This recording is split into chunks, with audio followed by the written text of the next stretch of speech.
Ayun, so good evening sa inyo guys. Ngayon po ay October 2, 2024 at Wednesday na naman. So nag-bounce ng konti yung index natin. Pero kukunti yata yung blue chips na gumalaw. So mamaya silipin natin kung sino-sino yung mga gumalaw na blue chips natin. Tapos karamihan na mga gumalaw ngayon is yung mga small caps na stocks natin. So malakas pa rin naman yung market natin kasi nag-green na naman siya 0.3% and meron pa rin siyang net foreign buy na 540.01 million. So nandiyan pa rin po yung ating foreigners. Hopefully hindi sila umalis kasi medyo mainit sa ngayon yung yung usapan dun sa Iran versus Israel kasi 'di ba pinaulanan ng dami noon 180 missiles yung Israel tapos ang sabi babawi si Israel dito kay Iran so medyo mainit po yung bangayan doon sa bandang Middle East kasi ang dami ng bansa so Yemen, Lebanon 'di ba yung Gaza doon nag-umpisa so medyo mainit yung labanan tapos ang pinag-uusapan is syempre yung mga presyo ng oil pwede siyang sumipa. Ayan, pero hindi sumipa si Petron at saka si Shell PH natin. Okay, so ito po yung ating mga trending stocks for today. Ayan, tinanggal ko muna si Alter sa lista natin. Parang isa lang yung nagpo-post sa kanya. Ito na lang si MRC. Kanina umaga okay naman siya pero nag-profit taking siya negative 1.16%. So meron siyang 992K net foreign buy dito sa market. Next, si OGP, ito yung panalo talaga, no? So siya na Gold Philippines. Medyo mataas yung actually mining yata yung pinakamataas dito sa market natin. Tumaas yung mga metal products. O gera siguro, mga metal yung mga ginagamit doon kaya medyo mataas siya. So nag-up siya na 3.63%. Maganda na rin yung ginalaw na ito. So parang nag-breakout na ba to? So silipin natin mamaya. So maganda yung galaw niya. Tapos si Security Bank, silipin natin. Ayaw pa rin po sa kanya. No? Security Bank, malakas yung price action. So 0.05%. So nagko-console lang siya. And meron pa rin siyang support sa foreigners 25.29 million. Pero no umaga daming nalaglag ng mga stocks natin, di ba? Tapos si SEC, nag-drop siya, negative 0.89%. So dividends pa rin naman. So tayo din nag-aabang kung meron nga ba siyang i-share na dividendo for October. Kasi normally ito yung month na meron siyang mga declaration. Pero hindi ko napansin pala kung meron na siyang mga minsan kasi bumibili muna ng mga executives bago mag-declare ng dividend. So negative 3.30 million net foreign sell. Tapos sa mga metal nga po, mga mineral, yung malakas ngayon. So nickel nag-up siya ng 5.19%. So medyo solid na yata yung breakout nitong si nickel natin. Meron siyang 2.51 million net foreign buy. Tapos si IMI, ayan, nabalita na rin siya kasi kahapon, yun nga, isasarado niya yung ibang Singapore yata yung magsasara siya tapos ibang US factory yata niya parang magda-divest din siya. So mukhang bad yung negosyo ni IMI. Akala ko diretso na to. So nag-drop siya negative 4.92% and meron siyang 2.51 million net foreign sell dito sa market. Ayan. So yung usapan doon sa bandang Iran yung mainit ngayon na pinag-usapan sa social media at saka dito sa mga stocks natin. Okay? So disclaimer pa rin guys, yung mga bago sa channel natin, as usual, pakibasa na lang po yung ating disclaimer. So sabi nga natin, yung ating review is for education purposes lang po yan. So wag mong gagamitin to as a reason para mag-buy, sell, or hold ng stocks. Meron po kasing risk na involved sa market. Due diligence na lang po kung anong gusto mong bilhin na stocks. And then follow po ako dito sa ating Palawi Trader na YouTube channel. Subscribe ka lang para updated ka sa trending stocks review or kung gusto mo, gaya ng ibang kasama natin dito, pwede ka mag-join dito sa trading group naman natin. Meron tayong community po ng traders sa Philippine markets. Okay? So yung mga nakasubscribe, maraming salamat po. Check mo lang po yung daily uploaded videos natin, company reviews. So, hopefully, mas maganda na yung galaw natin. Pero yung futures pala ng US market, medyo mahina. So, kagabi kasi, di ba, nag-pullback sila ng malakas. So, profit or loss sa stock market, mga basic indicators, technical analysis, fundamentals, yung mga risk management, plus basic PSE stock market studies. Sa crypto, medyo mahina, 61K si Bitcoin natin. Follow mo na lang din po ako dito sa ating Palabi Trader. Crypto ko to para sa mga play to earn games natin. Tapos sa social media, dito sa Facebook account na Palabi Trader. So check na lang po yan. Or dito sa Facebook page natin na Palabi Traders. Ayan. So yung mga articles dito sa Bulgipik, ayan, local market, US and crypto. And check natin yung mga nangyari dito sa market natin for today's trading naman natin. Okay. So medyo malakas pa rin, no? Araw-araw pa rin yung ano eh. So more than, sige sabihin natin 15 billion net worth foreign buy sa market kasi 400 yung kahapon, di ba? O 463 tapos another 540. So 1 billion ba sinakto nila. So more or less 15 billion yung ano net foreign buy dito sa market natin. So good vibes yung Philippine markets natin. Kahit na medyo bumabagsak kasi 7.4 lang tayo o umakyat pala tayo ng konti. 7.4. So nandiyan pa rin pa kasi yung ating mga foreigners. Pero tinamaan kanina si industrial at saka si property. So panalo si mining and oil natin. So medyo mataas nga po yung mga metal products. Services, si ICT pumitik yata po nung closing. And then finance is 0.95% naman siya. Okay? So, ito yung mga binenta ng mga foreigners for today. PNB, Union Bank, ASEN, APF, BGen, FPH, AMI, Jollibee, Keeper, Monde, IMI, Aboitiz, DMC, JT Cap, Aries, RCR, STI, Bloom, at saka si Plus. Ayan, dahil binenta ng mga stocks. So, ito naman yung mga foreign funds bought, yung mga binili po ng mga foreigners natin, BDO, BPI, CBC, East West, Metrobank, Alter, Mer, CNPF, GSMI, ACSM, Ali, Double Dragon, Globetel, Converge dito, Cebu ICT at saka si Mac po natin. So nag-close tayo, maganda. So above siya ng 7.3. So 7,402.81. Ayan, medyo malakas yung sipa ng ano ng mga stocks natin for today kahit papaano. Pero yung blue chips, mas marami yata yung bumagsak. Ayan. So tignan mo yung galaw dito. So hinatak tayo ni nickel kasi nag-up siya ng 5%. Tapos yung biglang angat ni ICT, 2.92%. Pero makita mo dito, majority ng mga big caps, lumaglag talaga siya for today. Ayan, ASEAN yung tinamaan, 2.2%. Siya pa daw yung pinakamaganda yung trend ng isang araw o kahapon. GT Cap 2.16, Converge minus 1.68%. And pullback yung ibang nag-bounce na stocks natin kahapon naman. Ayan. Sinundan lang natin yung negative sentiment po dun sa US market. Ayan. So nickel. Asia, nickel prices rises significantly. So stainless steel price in China rose in response. So nickel containing 300 series rose by more than 1%. Nickel-free 400 series benefited from the market sentiment. Ayan. So kailan din yung metal sa mga mga racket, di ba? Ilang racket yung pinapadala ng yung palitan ng Israel at saka na Iran.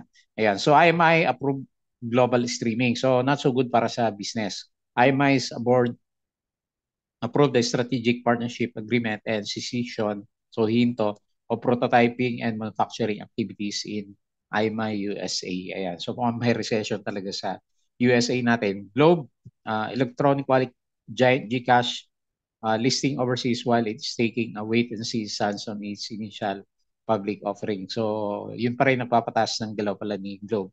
Yung IPO na siguro malapit na to. Baka nag-aantay lang ng good sentiment ng market. So, gains lead by mining and oil. Ayan. So, mga minero, yung kumita for today. Bloomberry long-term growth boosted by Soler, North build up, Eritz expands with a major share swap. Si RCR yata yung magandang galaw sa mga REITs natin. So ASEN subscribes additional 50 million preferred shares. Asian stocks edge higher in team trading on Tuesday. So affected kasi holiday pala sa okay. So holiday sa China, Hong Kong, South Korea. So meron silang holiday doon. Haven, okay, nabasa natin yung kapon. Batangas plant of DNL yield earnings. Meralco gets lower bid from GN Power. Security Bank, ayan, may reco si Philstocks, 118 daw yung kanyang target price. 100% pala to, bagger pala to sa fair value, no? Okay, maganda yung review ni Phil Stocks, share buyback, Robinsons Retail, DMC, Maynilad, recover approximately 560K cubic meters of potable water. Okay, anti-illegal operations. Marami siyang nahuli. Meralco Hotel, DGCO receive additional shares from parent companies. Haven, shares were suspended from trading due to the substantial acquisition of Charles Grove properties. Pero kay Villar din naman yan, di ba? So nagpalitan sila. Okay, so sa mga streaming services, mga online activities, ayan, na kumikita, meron na siyang BAT na 12%. Ayan, so may tax na. Si Netflix. Oh, pero sa ibang bansa tiningnan ko meron naman talaga. Sa Pilipinas lang wala. So malaking kinita ni Netflix bago naglagay ng 12%. So ang tanong kasi yung 12% na yan, so sinong kanino ipapasa yan? Siyempre sa mga tao babalik yung ano na yan, yung yung charge na yan, di ba? Papasa lang naman ni Netflix yan. So Samsung to cut thousands of jobs amid struggles in AI market. Ayan. So mahina din yung global market, no? Mahina talaga siya. So hopefully walang financial crisis, lalo na may gera sa Middle East. So ito yung mga binabantayan ni DA market kanina umaga.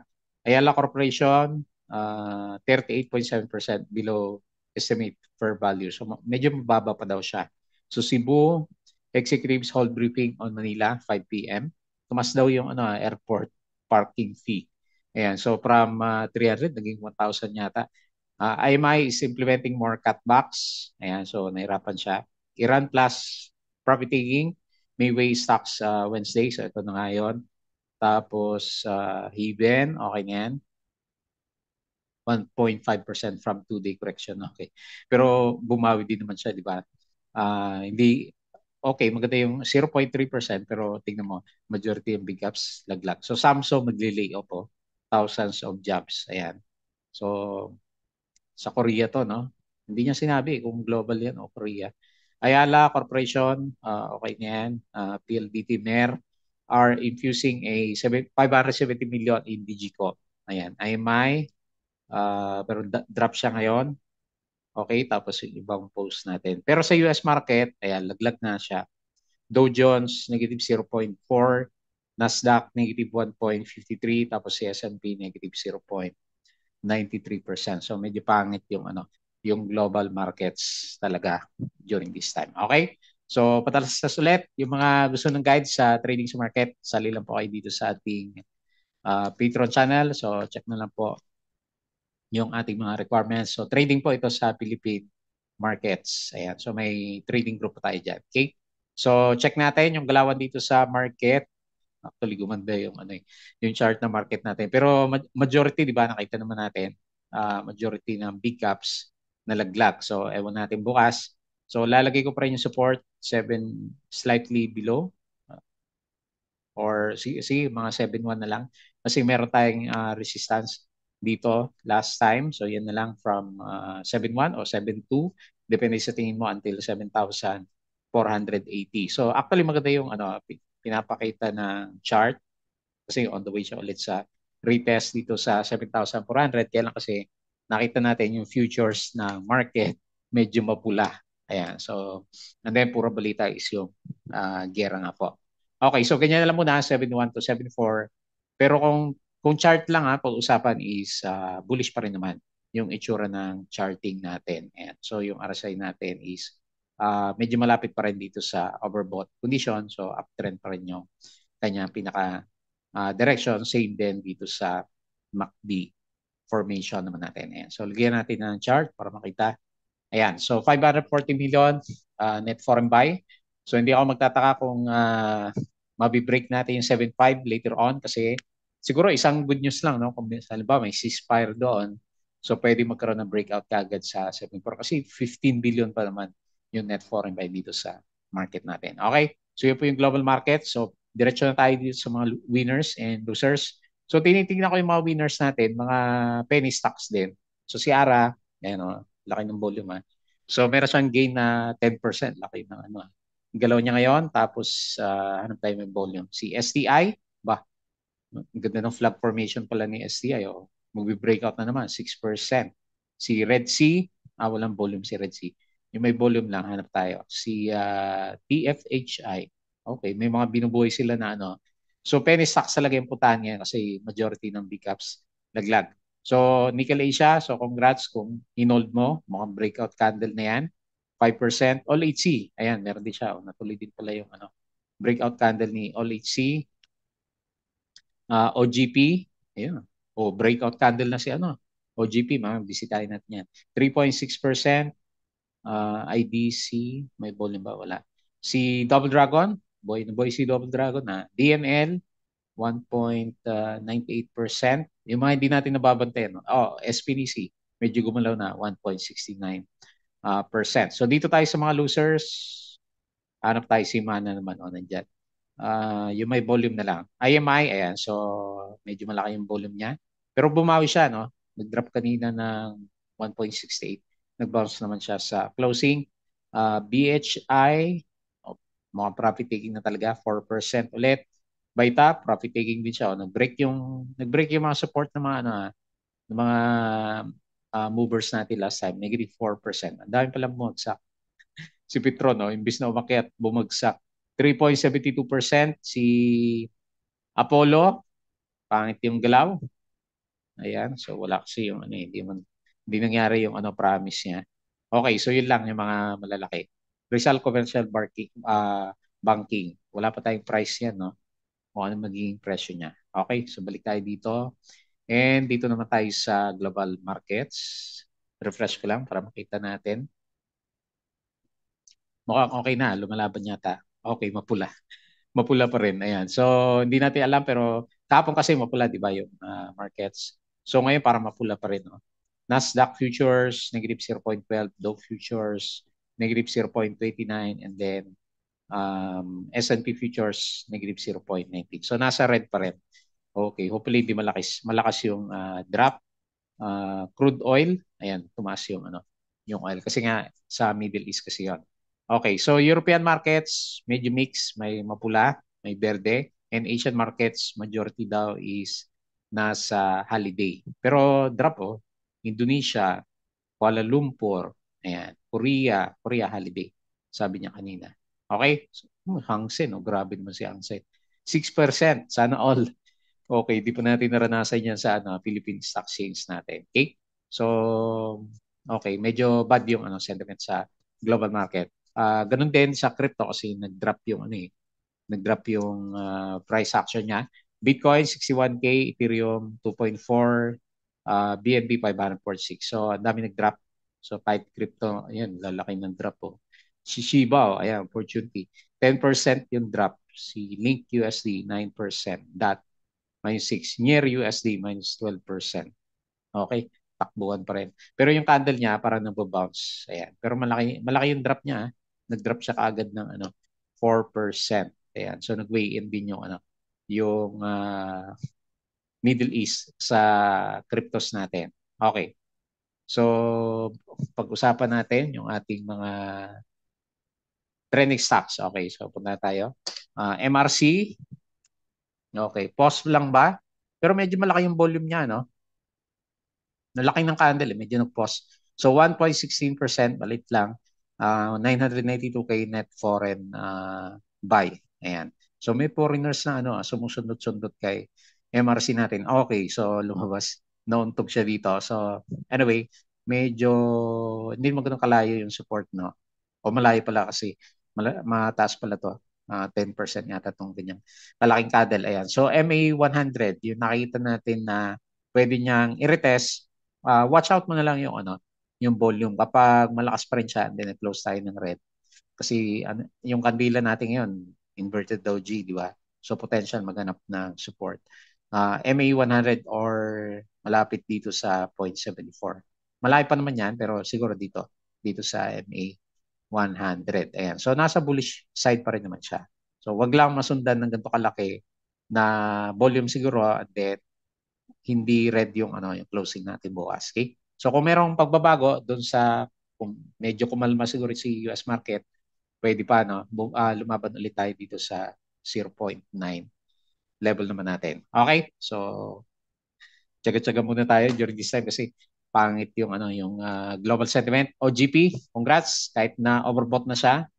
Tapos din ng pagka-overbought nitong si OGP natin. Namimili ako last time OGP o SGP. Ayan, so OGP pala yung malakas yung galaw. So 86% RSI breakout candle. So another all-time high para kay OGP, di ba? Kasi hindi pa naman. Okay, so may konting pa siya resistance. Pero breakout yung body ng candle. So grabe lakas ng in-expect ko mga 4% lang to last time pero ayan, so umabot na siya ng more than 12% since nagkaroon siya na breakout. Kailangan watch out na lang kasi overbought na yung stocks natin. Malaki pero malaki yung malaki pala tong tatlong volume na to, no? Sobrang laki. Ayan. Pumasok pa to, shake hands lang. Kasi yung 17 million, ganito lang kalito. So ito, ibig sabihin, laki ng volume na to. Okay? So congrats. So maganda sa kanya, umakyat pa, few days, pullback, retest sa support, and then upward movement ulit. So tingnan natin kung ganun yung gawin niya. May sa OGP na rin. Kailangan overbought na. Ayan. So watch out na lang po doon sa mga bibili. Next, Security Bank. Ayaw pa rin. Ayaw pa rin pasakay. Malakas pa rin siya. Actually, on the brink pa rin siya ng ng breakout kasi flag formation to So anytime may good news siya, pwede niyang i-break out yung candle natin. So balik natin dito sa 101. Pero yung review ni Phil Stocks, di ba? So 118 ba? 180 yung fair value nitong si Security Bank natin. So mataas pa. Kailang ang tagal dito sa grabe. Si isang buwan na overbought and then ang RSI is 80 plus. Grabe itong Security Bank natin. Okay? Tapos on the way pa siya ulit for another breakout. So hindi ko masabing watch out, overbought na kasi wala Solid yung mga natin solid yung mga candles natin So 0.05%, 25.29 million net foreign buy. So malakas pa rin. Tinutulak pa rin ng ng foreigners tong si Security Bank po natin. Okay. So tingnan natin. Very very interesting talaga yung galaw niya kasi walang-wala siyang pullback na binibigay. And next, nothing to worry naman sa price action ni Security Bank. So syempre ang dito, hindi makapasok yung mga traders na iba sa kanya kasi mataas yung niya RSI. Okay, next. Nickel. So ito yung winner natin for today. So nagkaroon din siya natuloy na yung breakout niya. So may breakout candle tayo. So on the way tayo para pumunta ulit dito sa 4.26. So medyo clear na yung reversal ni nickel kasi yung price action natin nag-breakout na and malapit umakyat na siya dito sa MA 100 natin. So hindi pa siya overbought. Mukhang meron pa siyang gustong igalaw. Lalo na ngayon medyo malaki yung volume natin. Tapos meron siyang konting 2.51 million net foreign buy siya. So 5.19%, so malaki na yan. And bullish yung galaw niya kasi nag-form siya ng another higher low. Ito yung isang higher low and then another higher low sa 3.6 level naman. And then lastly, si IMI. So alam niyo na, medyo mahina yung business. Pag tinignan mo yung nga niya, negative 494 million. So medyo lugi si IMI natin. So nag-breakdown siya kanina dito sa support dito sa MA20 pero lumaban siya bago magkaroon siya ng closing. So ilalagay ko na lang yung support dito sa 1.68 pero in the short term medyo pangit yung review natin sa kanya.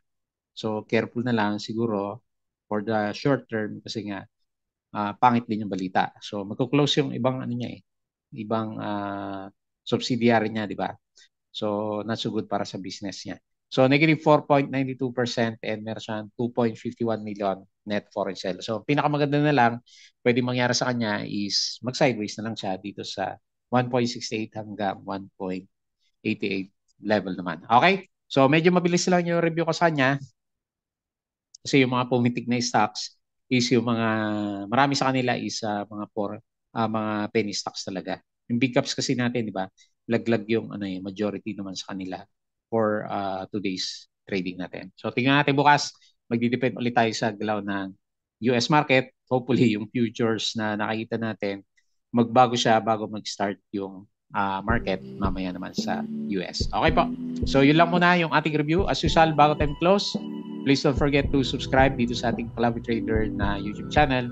Join ka lang sa group guys. Open po yan. Crypto ko to. Facebook account, Facebook page. Bodega Pig, Twitter, and Patreon sa mga gusto ng guide sa trades market. Sali lang po kayo dito. So yun lang. Maraming salamat.